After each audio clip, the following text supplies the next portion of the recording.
Med gostinci, ki so že sredi oktobra morali zapreti vrata svojih lokalov, danes vre. Kako tudi ne bi. 4 mesece jih je Ministrstvo za gospodarstvo zavajalo. Sekcija Zbornice za gostinstvo in turizem je od novembra do danes na Ministrstvo za gospodarstvo in druge institucije poslala 7 dopisov.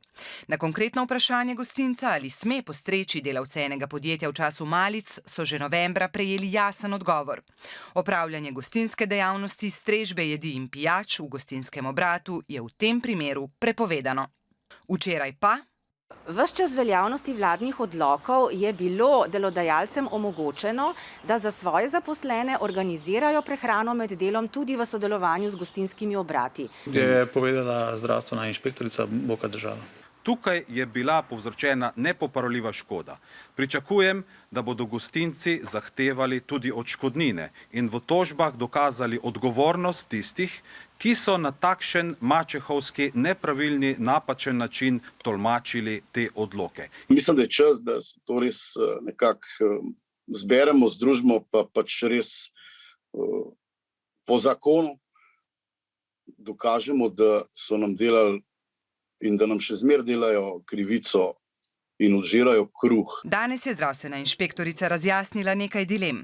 Tudi če ima gostinski obrat več ločenih prostorov, v njih sočasno ne smejo jesti osebe različnih podjetij. Ti delavci so tudi na delovnem mestu ves čas ali pa večino časa skupaj. Se pravi, predstavljajo nek mehurček. Mehurček pa očitno ne velja, če v gostilno pridejo podjetniki oziroma gre za tako imenovani business to business. Vi kot fizična oseba ne morete povabiti družine, prijateljev na obrok, lahko pa to, če imate, naprimer, če ste samostojna podjetnica oziroma d.o.o., potem lahko poslovni sestanek organizirate v nekem gostinskem obratu. Kaj pa če ima on družinsko svetovanje? On lahko svojo družino pripelje v gostilno in izdamo račun na družinsko svetovanje. Pač so se med sabo posvetovali. Bo pripeljal prijatelje z otroki, družinsko svetovanje, vse na firmo.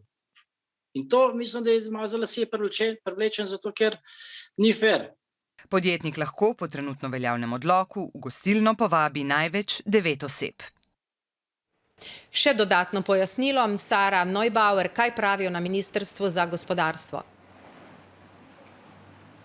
Ja, že ves dan čakamo odgovor Ministrstva za gospodarstvo na to, zakaj so očitno že od novembra gostincem dajali napačna pojasnila.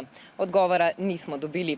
Smo pa povprašali tudi na Ministrstvo za notranje zadeve, ali obstajajo kakršnekoli razlike glede omejitev zbiranja med pravnimi in fizičnimi osebami. Pojasnili so, da odlok ne ločuje med pravnimi in fizičnimi osebami, ter da torej velja za vse. Trenutno je zbiranje omejeno na 10 oseb, kot vemo, pa to velja šele od tega ponedeljka. Prej je bilo zbiranje popolnoma prepovedano oziroma smo se smeli družiti samo s člani svojega gospodinjstva. V tej luči se zastavlja vprašanje, ali je minister Počivalšek kršil zakon, ko se je prejšnji teden udeležil poslovnega sestanka v ormoški gostilni. Na inšpektoratu pravijo, da glede tega vodijo postopek in da še ne morejo povedati, kdaj se bo končal. So nas pa na notranjem ministrstvu spomnili, da je v odloku o prepovedi zbiranja zapisano, citiram, da se ta odlok ne uporablja za dejavnosti, ki se izvajajo za zagotavljanje izvajanja nalog države, samoupravnih lokalnih skupnosti in javnih služb ter za organe političnih strank. Imamo torej v naši državi drugačna pravila za politike in za navadne državljane. Tudi na to vprašanje bomo še iskali odgovor. Tako je, hvala.